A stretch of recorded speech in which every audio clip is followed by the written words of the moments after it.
السلام علیکم، میں ہوں فیاض محسن اور آپ دیکھ رہے ہیں ہدف ٹی وی۔ عمران خان کی حکومت کے خلاف ایک ایسا دعویٰ سامنے آ گیا جس نے تمام لوگوں کو حیران و پریشان کر دیا ہے۔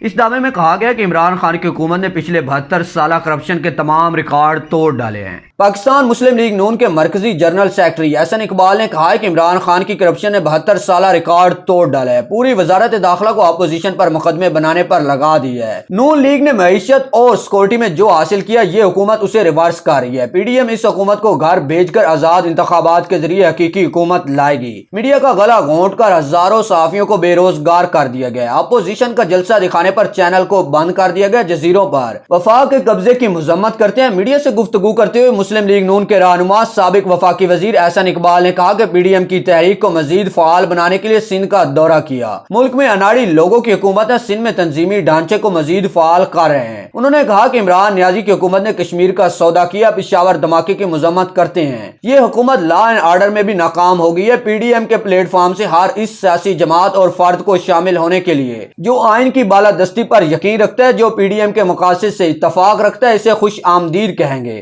انہوں نے کہا کہ حکومت کہتی ہے کہ ساری اپوزیشن انڈیا کی ایجنٹ ہے۔ بھارتی وزیر اعظم سوچتا ہوگا کہ اپوزیشن میری ہے۔ عمران خان ایسے بیان سے خود پاکستان کو کمزور کر رہے ہیں۔ مسلم لیگ نون پاکستان کی ماں ہے، اسے عمران خان کا سرٹیفکیٹ نہیں چاہیے۔ احسن اقبال نے کہا کہ 2 سالوں میں آٹا 80 اور چینی 120 روپے فی کلو کیسے ہو گئی؟ عمران خان کہتے ہیں کہ مہنگائی ہوتی ہے تو وزیر اعظم چور ہوتا ہے۔ عمران خان کی کرپشن نے 72 سالہ ریکارڈ توڑ دیا۔ بی آر ٹی جیسے منصوبے پر سٹے آرڈر کے پیچھے کون چھپا ہے؟ احسن اقبال نے کہا کہ وزارت داخلہ وزارت نیب بن چکی ہے۔ پوری کی پوری وزارت داخلہ کو اپوزیشن پر مقدمے بنانے پر لگا دیا گیا ہے۔